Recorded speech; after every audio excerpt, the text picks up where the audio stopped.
السلام علیکم ورحمۃ اللہ۔ محترم ناظرین و سامعین، علمی گلدستہ یوٹیوب چینل پر آپ کا خیر مقدم ہے، استقبال ہے۔ میں آپ کا میزبان مفتی عبدالسلام قاسمی ایک بار پھر آپ کی خدمت میں حاضر ہیں سی ٹیٹ کے آبجیکٹیو کوشچنز اور آنسرز کو لے کر۔ مجھے امید ہے کہ آپ سب نے علمی گلدستہ یوٹیوب پر اپلوڈ شدہ تمام ویڈیوز کو دیکھ لیا ہوگا۔ ان میں گرامر کے متعلق بھی ویڈیوز ہیں جو ہر امتحانات میں پوچھے جاتے ہیں، اور اس وقت الحمدللہ سی ٹیٹ کے آبجیکٹیو کوشچنز کا سلسلہ ہم نے جاری کیا ہے۔ آپ دعا فرما دیں کہ اللہ تعالیٰ اس سلسلے کو اخیر تک پہنچنے اور پہنچانے کی توفیق دے۔ جزاکم اللہ خیر۔ اگر اب تک آپ ہمارے یوٹیوب چینل علمی گلدستہ کو سبسکرائب نہیں کر سکے ہیں تو آپ سبسکرائب فرما لیں۔ انشاءاللہ اگر آپ سی ٹیٹ کے اسٹوڈنٹ ہیں تو 30 نمبر دلانا اردو لینگویج میں وہ میری ذمہ داری ہے، انشاءاللہ ثم انشاءاللہ۔ آئیے بلا تاخیر کے ویڈیو کو شروع کرتے ہیں۔ ہدایات: نیچے دیے گئے متبادل میں سے مناسب ترین متبادل کا انتخاب کیجیے۔ سوال نمبر 91 سے 105۔ یہ بات تو آپ کو معلوم ہی ہے کہ سوال نمبر 91 سے 120 تک ان اسٹوڈنٹ کے لیے ہوتا ہے جو لینگویج 1 کے طور پر اردو کو رکھتے ہیں۔ تو آپ سمجھ گئے ہوں گے کہ یہ لینگویج 1 والا سوال ہے۔ آئیے شروع کرتے ہیں۔ سوال نمبر 91 زبان کی تعلیم میں کمزور طلباء کے لیے بہتر تعلیمی تدریس ہے۔ آپ سوال پر دھیان دیں، زبان کی تعلیم ہے اور مخاطب کون ہے؟ کمزور طلباء ہے۔ تو 4 آپشن ہے، آپ دیکھیے غور سے۔ طالب علموں کو الگ الگ پڑھانا، پورے گروپ کو پڑھانا، ایک ساتھ پڑھانا، ان میں سے سبھی۔ تو چونکہ کمزور طالب علم کا مسئلہ ہے تو ان کو الگ سے سپورٹ دلانے کے لیے طالب علموں کو الگ الگ پڑھانا سب سے بہتر تعلیمی تدریس ہو سکتا ہے۔ جہاں تک ذہین یا عام طلباء کی بات ہے تو ان کو گروپ میں پڑھانا، ایک ساتھ پڑھانا زیادہ بہتر ہوتا ہے، لیکن چونکہ مسئلہ کمزور طلباء کا ہے اس لیے کمزور طلباء کو الگ الگ پڑھانا ہی زیادہ بہتر تعلیمی تدریس ہے۔ تو آپ نے سمجھا کہ جواب رائٹ 1 نمبر ہے۔ سوال نمبر 92 زبان کی تعلیم کے مقصد کی تشخیص کے لیے کون سی چیز کا ہونا ضروری ہے؟ سوال کے ایک ایک جز کو سمجھنے کی کوشش کرتے ہیں۔ زبان کی تعلیم کے مقصد آپ سمجھ رہے ہیں، زبان کی تعلیم کا مقصد کیا ہے؟ اب اس مقصد کی تشخیص، جانچ پڑتال اور ان کو متعین کرنا کہ زبان کی تعلیم کے مقصد کی تعیین کرنی ہے۔ تشخیص کے معنی تعیین کرنا، متعین کرنا اور پہچاننا۔ تو ان کے لیے کون سی چیز کا ہونا ضروری ہے؟ آپ دھیان دیں، مقصد اور اس کی اہمیت، یعنی زبان کی تعلیم کا مقصد کیا ہے اور زبان سیکھنے کی اہمیت کیا ہے، ضروری ہے۔ جامع طریقہ کار، جامع جو تمام طرح کے اسٹوڈنٹ کے لیے بہتر ہو، قابل بھروسہ اور درست، جو نصاب تیار کیا گیا ہو زبان کی تعلیم کے لیے وہ قابل بھروسہ ہو اور بالکل درست ہو، رائٹ ہو، ان میں سے سبھی۔ تو اگر ہم دھیان دیتے ہیں تو یہ تمام کی تمام چیزیں زبان کی تعلیم کے مقصد کی تشخیص کے لیے سبھی بہتر ہیں، سبھی موضوع ہیں، تو ہمارا جواب ہوگا ان میں سے سبھی۔ سوال نمبر 93 مندرجہ ذیل میں سے زبان سکھانے کے لیے کون سی چیز کا ہونا ضروری نہیں ہے؟ سیکھنے کی بات نہیں ہے، زبان سکھانے کی بات چل رہی ہے۔ تو سوچ کو وسعت دینا، زبان کی تفہیم، تحریر میں مہارت پیدا کرنا اور تخلیق۔ تو زبان سکھانے میں کون سی چیز کا ہونا ضروری نہیں ہے، مطلب نگیٹو سوال ہے، تو تحریر میں مہارت پیدا کرنا ضروری نہیں ہے۔ باقی یہ چیزیں بقدر ضرورت ہونی چاہیے۔ سوچ وسیع ہونا چاہیے، زبان کی تفہیم مطلب زبان کے سمجھانے کا انداز اس کے اندر ہونا چاہیے، تخلیق مطلب کسی بھی چیز کے کریٹ کرنے کا، کسی بھی چیز کے بنانے کا اس کے اندر ہنر ہونا چاہیے۔ اگر زبان کو سکھانے میں کسی چیز کی ضرورت نہیں ہے تو وہ کیا ہے؟ زبان سکھانے والے کے لیے تحریر میں مہارت ہونا ضروری نہیں ہے۔ سوال نمبر 94 زبان میں مہارت پیدا کرنے کے ضمن میں کون سا قول صحیح نہیں ہے؟ زبان میں مہارت پیدا کرنے کے ضمن میں مطلب پیدا کرنے کے بارے میں کون سا قول صحیح نہیں ہے؟ صحیح نہیں، نگیٹو کو چننا ہے۔ نمبر 1 زبان کے اصولوں کی ترقی میں زبان سے متعلق اصولوں کے مقابلے میں زیادہ اہم ہے۔ نمبر 2 بچے صرف سننے، بولنے، پڑھنے اور لکھنے کے ذریعے ہی سیکھتے ہیں، یہ بات صحیح نہیں، آپ دھیان دیں گے۔ نمبر 3، اسکول میں پڑھائی لکھائی میں مہارت پیدا کرنے کے لیے زور دینا چاہیے۔ زبان سکھانے میں مندرجہ بالا تینوں معاون ثابت ہوتے ہیں، لیکن ہمیں کس پر دھیان دینا ہے کہ مہارت پیدا کرنے کے ضمن میں کون سا قول صحیح نہیں ہے؟ تو یہ قول صحیح نہیں ہے نمبر 2 والا، کہ بچے صرف سننے، بولنے، پڑھنے اور لکھنے کے ذریعے ہی سیکھتے ہیں۔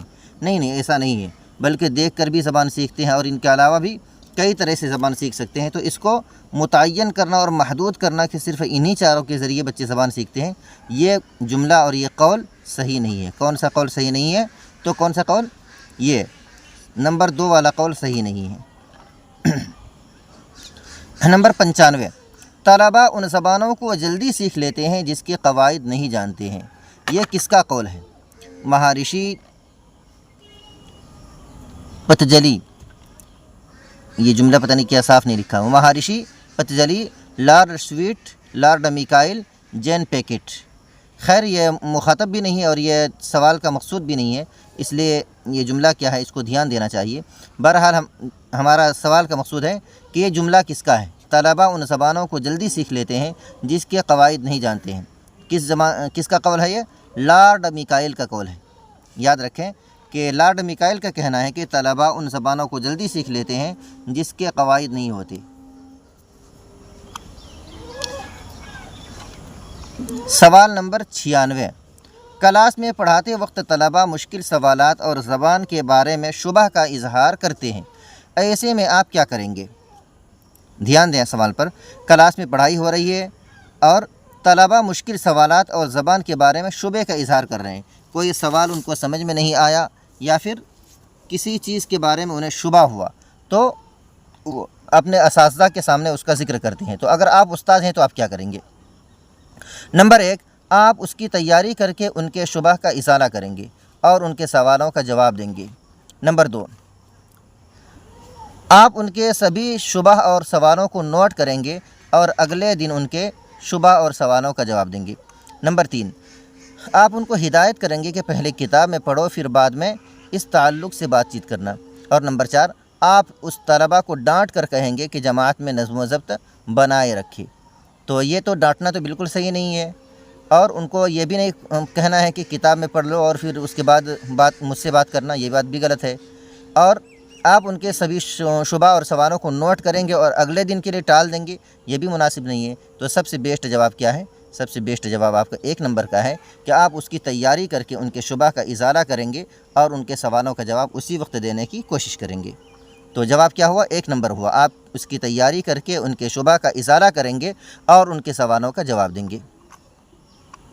سوال نمبر 97، طلباء میں رٹنے کی عادت ہونے کی وجہ سے ان کی ترقی میں کیا رکاوٹ پیدا ہوتی ہے؟ رٹنا، یہ CBSE بورڈ اور سیٹیٹ والے رٹنے کی کیا کہتے ہیں؟ تنقیص بیان، پڑھائی پر مکمل طور پر ذہن نہیں لگاتے ہیں۔ 4 آپشن ہیں، چاروں میں سے سب سے بیسٹ کیا ہے؟ نمبر 4 سب سے زیادہ بہتر سمجھ میں آ رہا ہے۔ کیوں؟ وہ پڑھائی پر مکمل طور پر ذہن نہیں لگاتے۔ جن طلباء کے رٹنے کی عادتیں ہو جاتی ہے وہ اسی پر بھروسہ کر کے بیٹھ جاتے ہیں، پڑھائی پر مکمل طور پر ذہن نہیں لگاتے کہ ہم تو اسے بعد میں رٹ کر یاد کر لیں گے۔ جس وقت تعلیم ہوتی ہے، جس وقت کلاس چلتا ہے، تو وہ باتوں کے سمجھنے پر دھیان نہیں دیتے، بلکہ وہ کس پر اعتماد کرتے ہیں؟ رٹنے پر اعتماد کرتے ہیں کہ بعد میں چل کر اس کو رٹ لیں گے۔ تو اس میں کیا کمزوری پیدا ہو جاتی ہے، کیا رکاوٹ ہوتی ہے؟ وہ پڑھائی پر مکمل طور پر ذہن نہیں لگاتے ہیں۔ کیوں نہیں لگاتے ہیں؟ وہ یہ بات سمجھتے ہیں کہ ابھی سمجھنے کی ضرورت نہیں ہے، بعد میں رٹ کر اس کا کام چلا لیں گے۔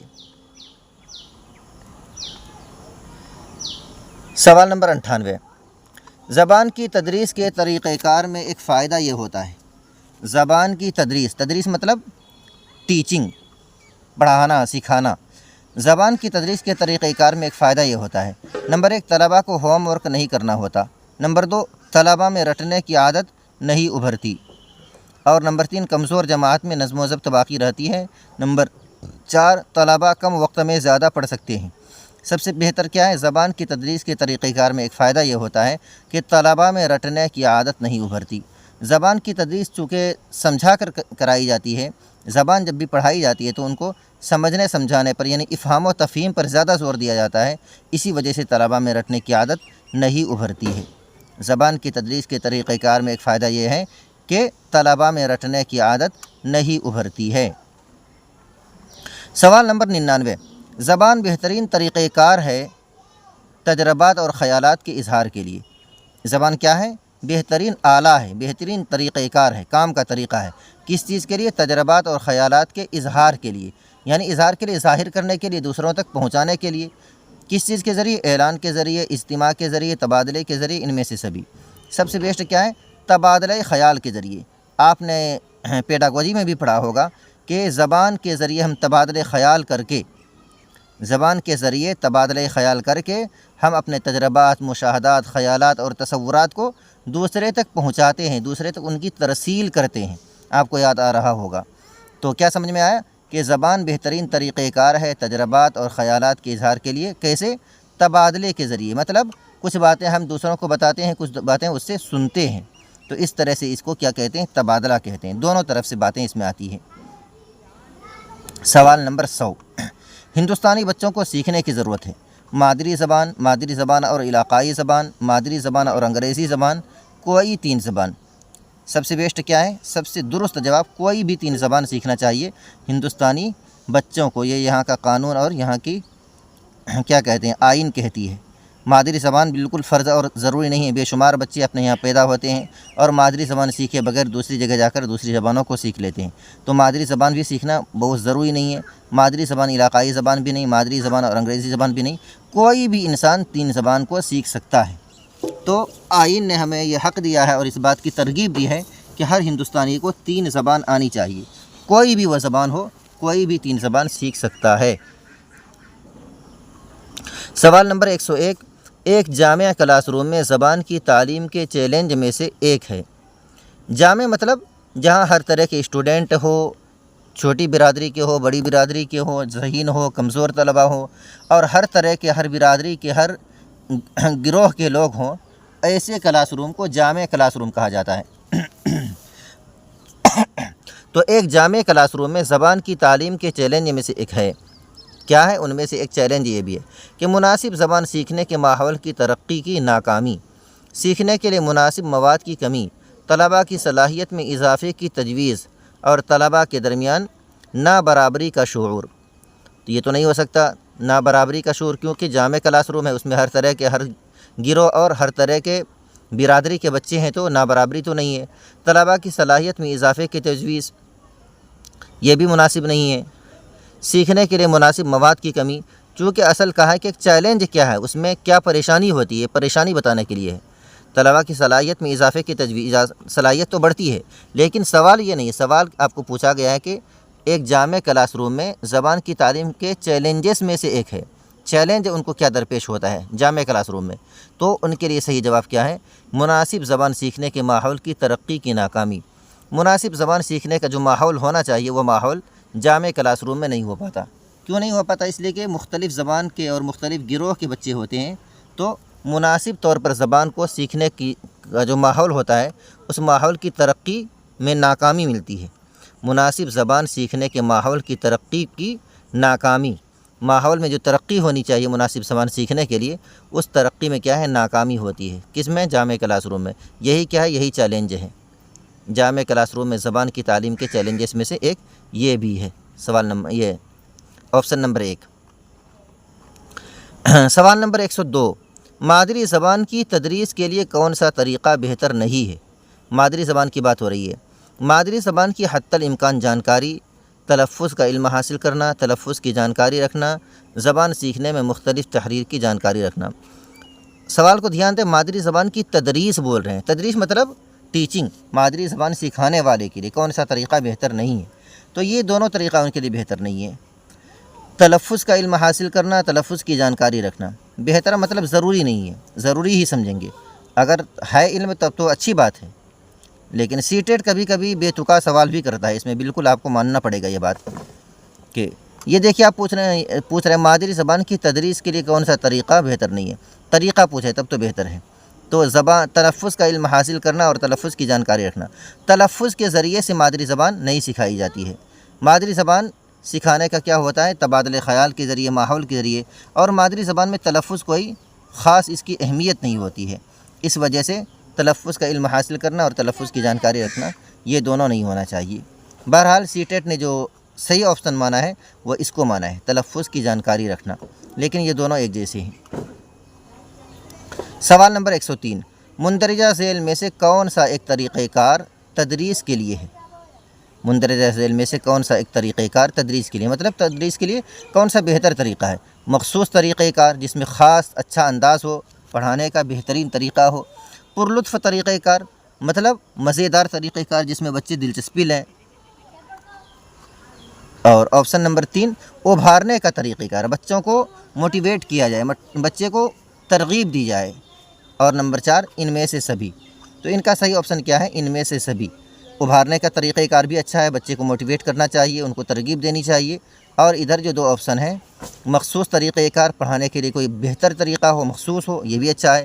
اور پرلطف طریقہ کار مطلب مزیدار طریقہ کار جس میں بچے مزے لے کر پڑھیں، تو یہ بھی بہتر ہے۔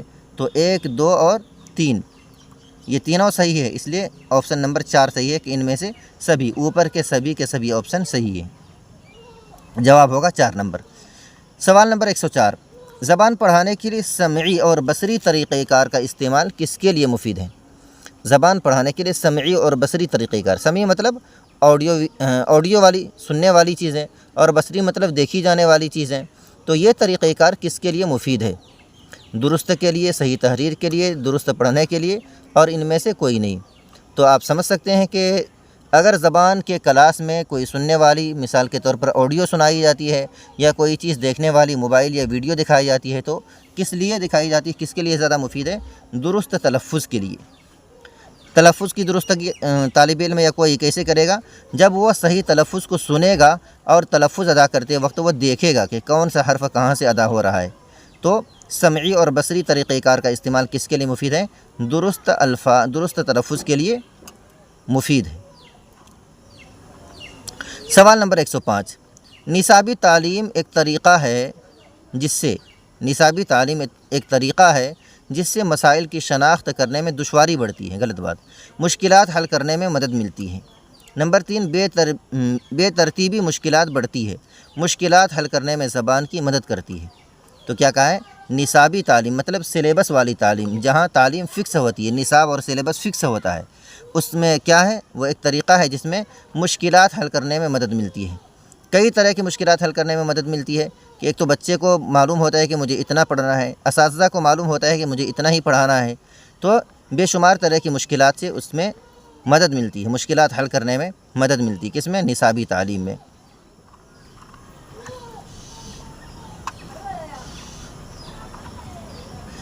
چلیے، یہ تھا ہمارا پیڈاگوجی کے متعلق سوالات۔ اب یہ پیسج والا سوالات ہمارے سامنے ہیں، جس کو ہم اقتباسات والے سوالات کہتے ہیں۔ یہ اس کے بالمقابل کافی آسان ہوا کرتا ہے، اور اس کے حل کرنے کا طریقہ میں نے آپ کو پہلے بتایا ہے کہ آپ ایک بار سرسری نگاہ سوال کے پوائنٹ پر ڈالیں کہ کس چیز کے متعلق سوال کیا گیا ہے۔ تو آئیے بلا تاخیر کہ ہم ایک بار سرسری نگاہ سوال پر ڈالتے ہیں۔ سوال نمبر 106، مصیبت میں کون کام آتا ہے؟ دھیان میں رکھیے گا، مصیبت میں کون کام آتا ہے، اس کا جواب ہم پیسے سے حاصل کریں گے۔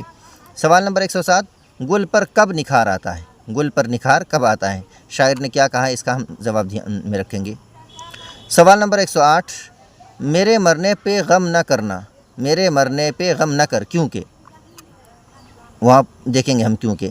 سوال نمبر 109، تیرے غم کا خیال آتا ہے ورنہ، تیرے غم کا خیال نہ آتا تو ورنہ ہم کیا کرتے، شاعر کیا کرتا، اس کا جواب ہم دیکھیں گے وہاں۔ سوال نمبر 110، بجھ گئے سب چراغ، بجھ گئے سب چراغ خالی جگہ، یاد رکھیے گا، بجھ گئے سب چراغ خالی جگہ میں کیا آئے گا، اشعار کے اندر ہم دیکھیں گے۔ سوال نمبر 111، جس شعر میں شاعر اپنا تخلص پیش کرتا ہے اسے کہتے ہیں، ان میں سے کیا کہتے ہیں؟ یہ تو ہمیں خود ہی بتانا پڑے گا، اس لیے ہم پیسج کا انتظار نہیں کریں گے، اس کو مقطع کہتے ہیں۔ جس شعر میں شاعر اپنا تخلص پیش کرتا ہے اسے مقطع کہتے ہیں، مقصد نہیں کہتے، مطلع نہیں کہتے، حشو نہیں کہتے۔ حشو کہتے ہیں زائد باتوں کو، مطلع کہتے ہیں کسی بھی شعر کے پہلے مصرے کو، اور مقصد کہتے ہیں مقصد کو، آپ جانتے ہیں۔ تو مقطع کہتے ہیں جس شعر میں شاعر اپنا تخلص پیش کرتا ہے۔ سوال نمبر 112، غزل کا معنی ہوتا ہے عورتوں سے باتیں کرنا، معشوق سے نفرت کرنا، کلاس سے بھاگ جانا، استاد کی عزت کرنا۔ غزل کہتے ہیں عورتوں سے باتیں کرنا، عورتوں سے متعلق باتیں کرنا، شباب کی باتیں کرنا، جوانی کے متعلق۔ سوال نمبر 113، مقدر کا مترادف ہے، مترادف مطلب ہم معنی ہے۔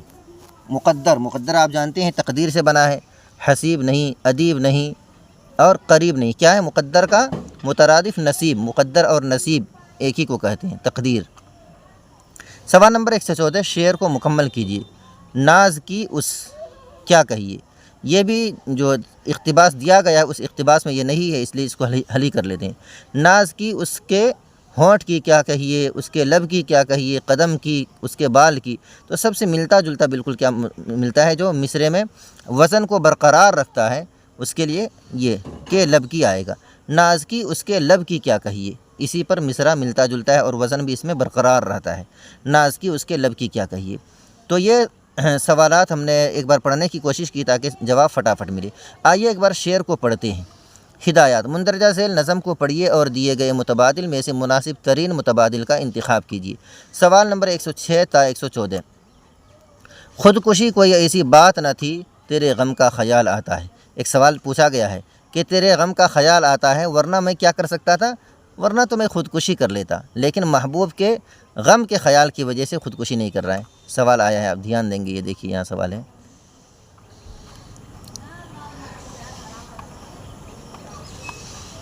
جی بہرحال ہم دکھائیں گے، یہ سوال ہے تو اس کو ذہن میں رکھیے گا کہ خودکشی سب سے پہلے جملے سے بھی سوال ہے۔ خودکشی کوئی ایسی بات نہ تھی، مطلب کوئی بڑی بات نہیں تھی، صرف محبوب کے غم کے خیال کی وجہ سے خودکشی نہیں کرتا ہے شاعر۔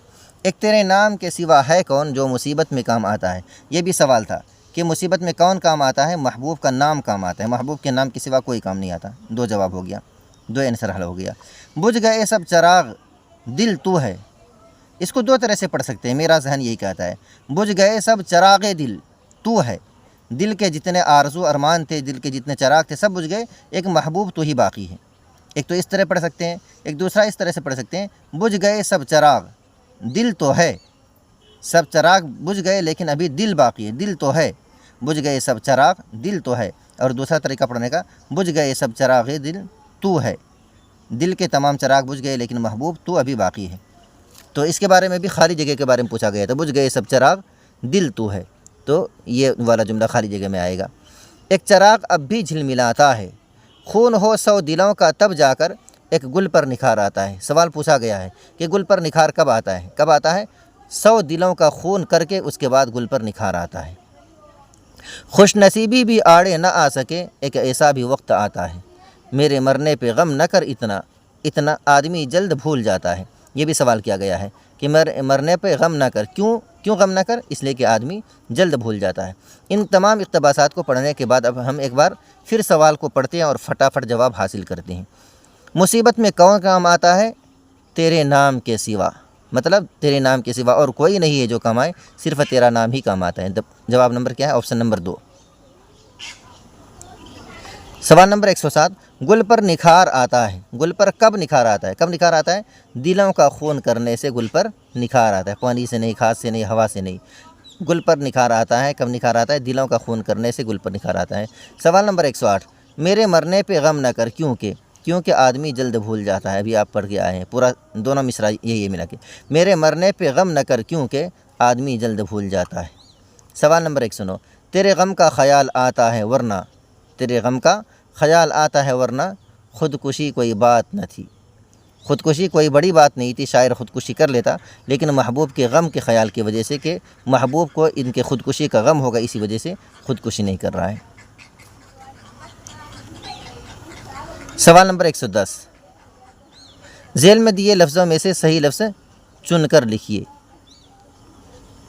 یہ بجھ گئے سب چراغ دل تو ہے، غم نہیں دیا نہیں شمع نے، کیا ہے؟ دل تو ہے، خالی جگہ میں دل تو ہے آئے گا۔ سوال نمبر 111، جس شعر میں شاعر اپنا تخلص پیش کرتا ہے اسے کہتے ہیں، کیا کہتے ہیں؟ مقطع کہتے ہیں، چونکہ مقصد کے معنی اپنا مقصد ہوتا ہے، مطلب ہوتا ہے، مطلع اس شعر کو کہتے ہیں، نہیں کسی بھی اشعار کے پہلے مصرے کو مطلع کہتے ہیں اور حشو کہتے ہیں زائد باتوں کو، تو جواب کیا ہوگا؟ مقطع ہوگا۔ سوال نمبر 112، غزل کے معنی ہے کیا؟ عورتوں سے باتیں کرنا۔ غزل کے معنی عورتوں سے باتیں کرنا یا عورتوں سے متعلق باتیں کرنا، شباب کی باتیں کرنا۔ سوال نمبر 113، مقدر کا مترادف ہے، کیا ہے؟ نصیب ہے مقدر کا مترادف، ہم معنی، یعنی مقدر اور نصیب دونوں کے ایک جیسے معنی، مترادف اسی کو کہتے ہیں۔ حسیب، ادیب اور قریب اس کے مترادف نہیں ہیں۔ شعر کو مکمل کیجیے۔ ناز کی اس کے لب کی کیا کہیے، ہونٹ بھی اسی معنی میں، لیکن ہونٹ کو کیوں نہیں بھریں گے؟ اس وجہ سے کہ یہ مصرعے کے وزن کو برقرار رکھتا ہے۔